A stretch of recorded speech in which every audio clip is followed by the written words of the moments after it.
திருநெல்வேலியில் இருந்து சுமார் 17 கிலோமீட்டர் தொலைவில் சேரன்மகாதேவி பகுதி அமைந்துள்ளது. இங்குள்ள மிளகு பிள்ளையார் கோவில் சுமார் 2000 ஆண்டுகள் பழமை வாய்ந்தது. நெல்லை மாவட்டத்தில் மழை இல்லாமல் விவசாயம் பாதிக்கப்பட்டால் இந்த கோவிலுக்கு விவசாயிகள் கூடிவிடுகின்றனர். அதாவது இந்த விநாயகருக்கு மிளகு தடவி அபிஷேகம் செய்து வழிபட்டால் மழை பெய்து அணைகள் நிரம்புகிறது. இதற்கு ஒரு வரலாறு உள்ளது என்கிறார் கோவில் நிர்வாகி கிருஷ்ணன்.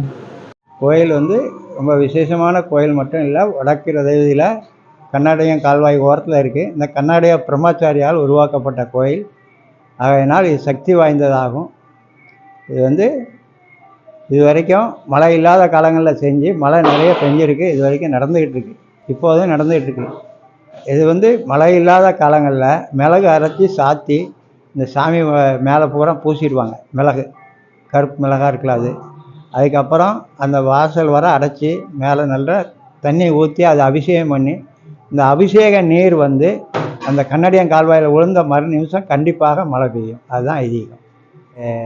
சதுர்த்தி, சங்கடகர சதுர்த்தி அன்னைக்கு சிறப்பு பூஜை நடக்குது. சாயந்தரம் 6 to 7க்குள்ளே. அதே மாதிரி ஒவ்வொரு மாதம் வரப்பும் சாயந்தரம் 6 to 7க்குள்ளே நடைபெறும். கேரளா மன்னனுக்கு உடல்நலக் குறைவால் ஏற்பட்டதனால் அந்த பிரம்மச்சாரி ஒரு ஆள் அதை சரி பண்ணி கொடுத்தார். அவர் ஒரு அந்தனர்னா ஒரு சாமியார் மாதிரி. அவங்க திருப்பி அவருக்கு அந்த கன்னட பிரம்மச்சாரிக்கு அந்த மகாராஜன் நிறைய பொருள் கொடுத்தாங்க.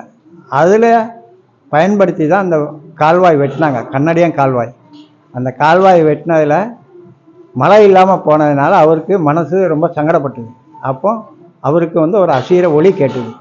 இந்த மாதிரி சேரன்மகாதேவியில் ஒரு மிளகு பிள்ளையார்னு வச்சு அவருக்கு மிளகு அரைச்சி சாத்தி அபிஷேகம் பண்ணுங்க, அந்த தண்ணி கால்வாயில் விழுந்தால் மறு நிமிஷம் தண்ணி வரும்னு முன்னாடியே இருந்து பண்ணிக்கிட்டு இருக்காங்க. இதுவரை கடந்த ஒரு 2 வருஷத்துக்கு முன்னாடி அவங்க பண்ணினாங்க.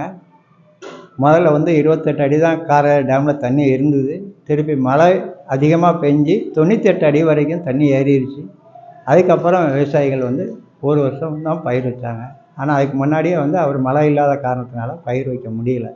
அதனால் இவங்க இப்போ திருப்பியும் மழை இல்லாத காலங்களில் கண்டிப்பாக அவங்க செஞ்சுக்கிட்டு இருக்காங்க. விவசாய சங்கத்திலேருந்து கண்டிப்பாக செய்கிறாங்க.